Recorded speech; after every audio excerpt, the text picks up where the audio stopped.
Bonjour, je m'appelle Myriam Ouimet, j'ai 28 ans. Je viens de Montréal, au Québec. Je suis formée comme médecin généraliste. Je fais surtout de l'hospitalisation et de la médecine d'urgence. Je fais maintenant une mission avec MSF.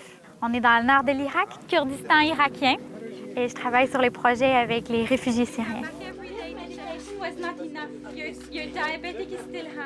On est ici pour offrir les soins de base. On a tout ce qu'il faut pour répondre aux blessures, aux infections mineures et tout ça.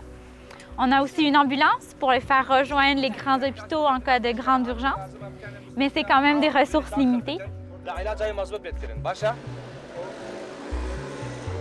Beaucoup de gens ont fui la Syrie pour avoir accès à une meilleure qualité de vie, parce qu'en Syrie, ils avaient du mal à trouver à manger, la vie coûte cher, l'insécurité, mais aussi les soins de santé.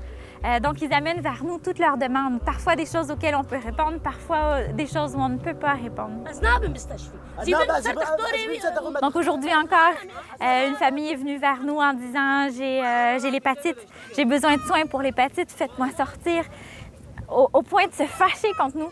Et même s'ils savaient très bien qu'on ne pouvait pas les aider, ils avaient besoin d'exprimer cette colère-là. De nous dire que c'était difficile, de nous dire qu'ils souhaitent mieux pour leur famille, qu'ils ont besoin de ces soins de santé-là. Donc, tout ce qu'il veut, c'est avoir un papier pour avoir le droit d'être libre, d'aller à Erbil, d'aller voir des soins de santé par lui-même. Il veut un papier MSF. Donc, je me suis assise avec lui longtemps. J'ai expliqué que c'était une situation absolument terrible, que je me sentirais vraiment frustrée d'être dans sa situation aussi, qu'on continue d'être là pour lui, qu'on continue de le défendre, que tu es là pour parler en leur nom et de les aider le maximum, mais que je ne peux pas écrire pour lui un papier comme ça. Quand on arrive et qu'on soulage un enfant qui pleure, même s'il y a juste une otite, au moins on peut leur offrir quelque chose et on est là pour eux. Il faut trouver une réponse aujourd'hui et maintenant.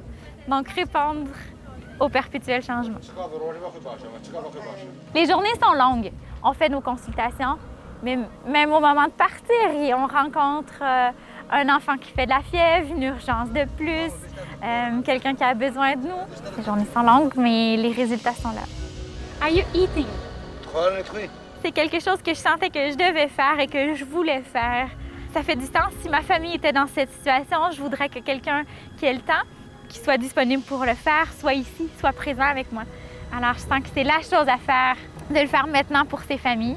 Sur le plan personnel aussi, je trouve que ça donne beaucoup de sens à mes journées, beaucoup de sens à mon travail, de faire quelque chose aujourd'hui et maintenant pour répondre à leurs besoins.